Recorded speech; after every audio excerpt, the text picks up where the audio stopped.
Yuri is sitting at a desk in the corner of the room looking down at nothing. I walk over to her. Hey, Yuri. I wave my hand in front of her face. Eh? You're spacing out again. Ah. Sorry. Don't mind me. You can go talk to everybody else. Huh? Is everything alright? Of course. Why wouldn't it be?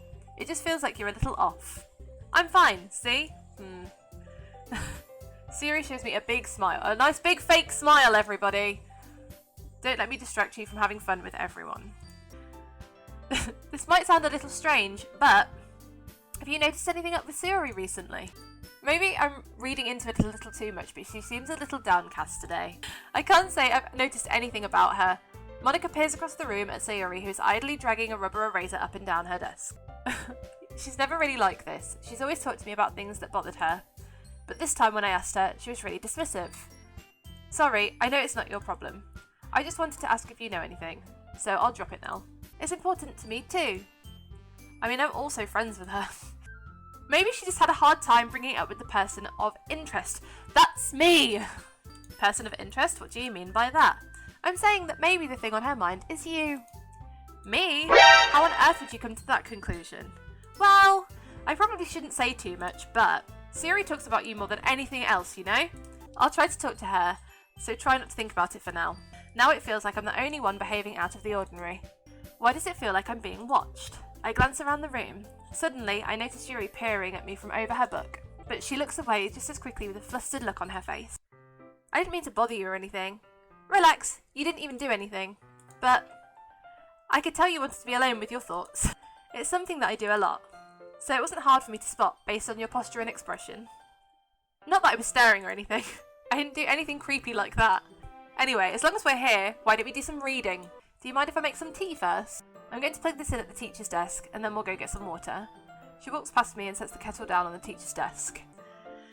Okay, may I have the water pitcher? Thanks, I'll be right back. I might as well walk with you. Yeah, why not? Should we go then? Where are you two off to? Eh? We're just, Yuri was going to make some tea, so I suddenly realised how weird it sounds to explain this to Monica. We're just filling the water pitcher. Ah, okay. Monica's controlling! Sorry, I was just a bit curious. That's kind of a one-person job, isn't it? Monica, please mind your own business for once. Yuri! The shade! Or do you want to tell me there's something wrong with helping involve Chrissy in the club activities? My mouth gapes.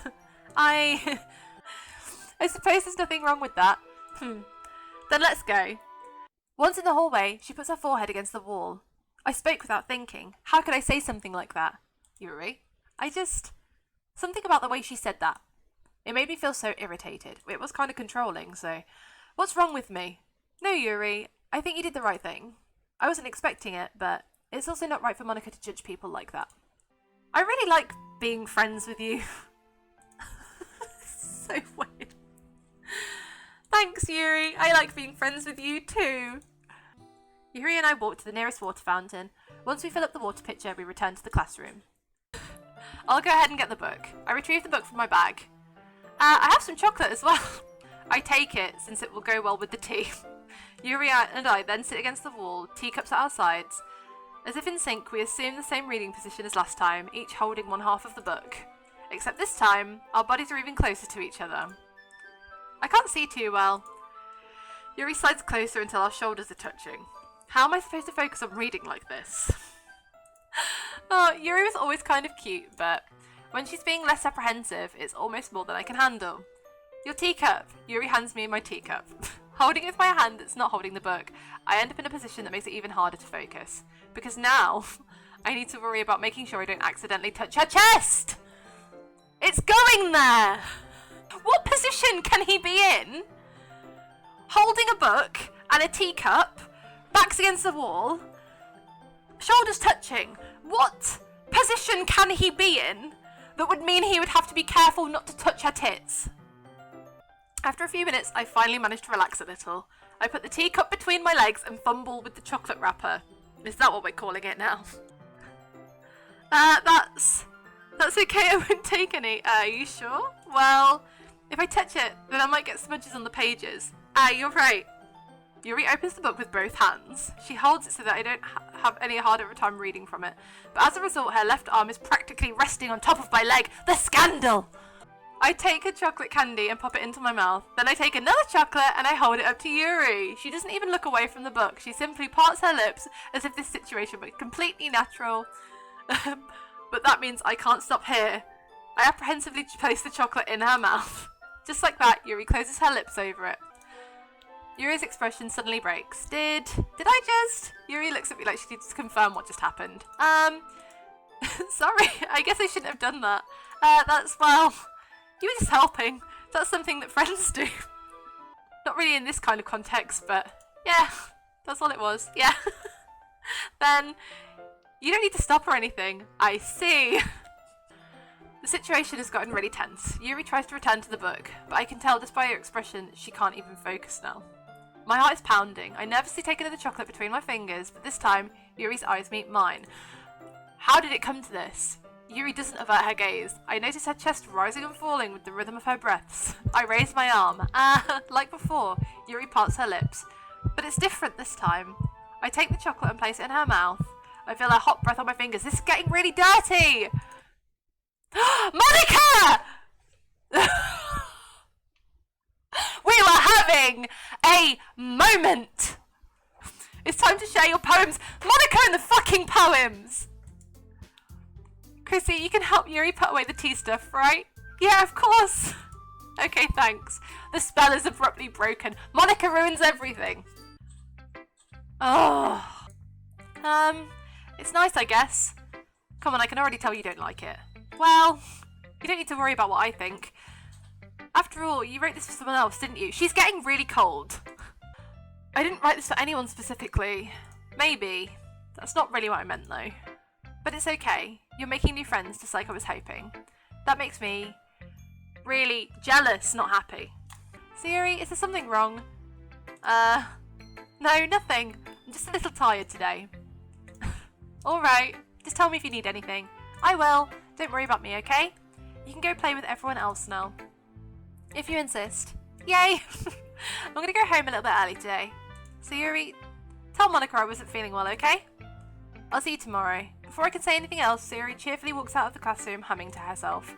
This one's alright. Alright, well, yeah. About as good as yesterday's anyway. I see what you're going for, but it's just not really my style. Why are you so emotionally invested in my poems anyway? Isn't that more of a compliment to me? No, gross. It's not like I care. It's just that one of us in this club has to make sure you're not slacking off. Oh, we have to read her poem now as well, okay. Oh my god! This is long! I'll be your beach. I'll be the beach that washes your worries away. I'll be the beach that you daydream about each day. I'll be the beach that makes your heart leap in a way you thought had left you long ago. I'll be the beach that... be the beach. It's only because of what happened yesterday. I mean, after Yuri and I realised we kind of wrote about the same thing, she wanted to pick a topic and have us both write about it or whatever. Your writing has only improved in these last few days. Every poem you've shown me has been nothing short of spectacular. I know exactly why you're saying that, Missy. Prepare yourself for poetry! Let me get it for you. Oh. Beach! They're both writing about the beach. Wave sends you crashing... This writing is so hard to read. Turn back, and I abandon my piece to a road at the shore. This is so bad. I'm aware that the beach is kind of an inane thing to write about. Yeah, Natsuki already told me about it. She did? She didn't say anything weird, did she? She just wanted us to write about the same topic again. It's not like I have a particular interest in her writing style. I just went with her request. But, well, I suppose it's not bad to write about something simple on occasion. It can be refreshing, you know? Right, okay, it's just Monica. Have you thought about what you want to submit to perform at the festival? No, I just want to get to the damn festival, hun, and you are taking a long time about it.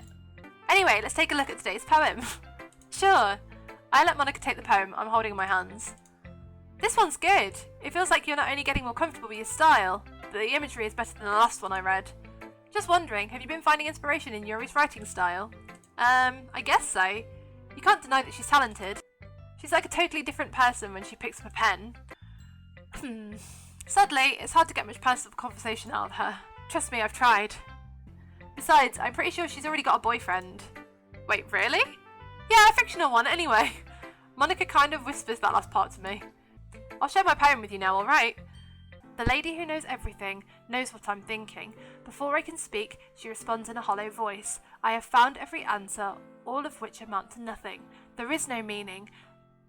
There is no purpose, and we seek only the impossible. I am not your legend does not exist. And with a breath, she blows me back afloat, and I pick up a gust of wind. That's depressing! You know, there's one thing I noticed. It seems like everyone in the club prefers writing about things that are more sad than happy. Are you surprised? I mean, if everything was okay, we wouldn't really have anything to write about, would we? Humans aren't two-dimensional creatures. I think you'd know about that better than anyone. You mean one-dimensional? Ah, yeah, that! Okay, you three. We're all done sharing poems, right? Why don't we start figuring out... Hold on a second. Is it just me or did you say something strange just now? Huh? Something did sound a bit unusual. Look, the only thing different is that Yuri isn't here. Ah! It seems you're right. Sigh. Yuri always helps lighten the mood a bit, doesn't she? It's almost like everyone's balance is thrown off a little when she's not around. Where the heck did she run off to anyway? I thought she just went to pee. Natsuki, please show some decency. Oh, come on. Ah, she wasn't actually feeling too well and went home early. Seriously? Of all the times not to go home with her, you picked the time she's not feeling well. So much for you two being all lovey-dovey. No. First of all, stop misunderstanding my friendship with Sayori. And second, she's kind of been avoiding me today, so I didn't want to force it. Who? That curious expression coming from Yuri of all people. Calm down, guys. I talked to her earlier and everything is fine. What did she say? Anyway, we need to figure out the rest of the festival preparations, so let's decide what everyone will be doing this weekend. I already know what I'm doing. That's right, Natsuki will be making cupcakes. As for myself, I'm going to be printing and assembling all the poetry pamphlets. Sayori will be helping me design them. And as for Yuri, you can, guys, can you help me come up with something for Yuri? I'm useless. Oh. So Yuri, you have beautiful handwriting, you know. So you should make some banners and decorations to help set the atmosphere. Atmosphere? About that. I love atmosphere.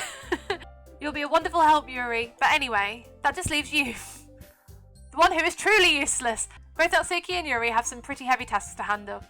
It would probably go a long way to give one of them a hand. You could always help me out as well. I would be really appreciative of that. If I recall, Natsuki, you mentioned that you would like to handle the baking on your own. He may be more suited to assisting with the decorations. Hold on, I never said that. How hard can it be to make a few decorations anyway?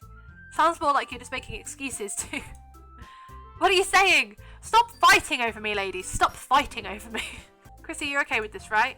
In the end, it's up to you. Of course. Very well. In that case, everyone looks straight at me.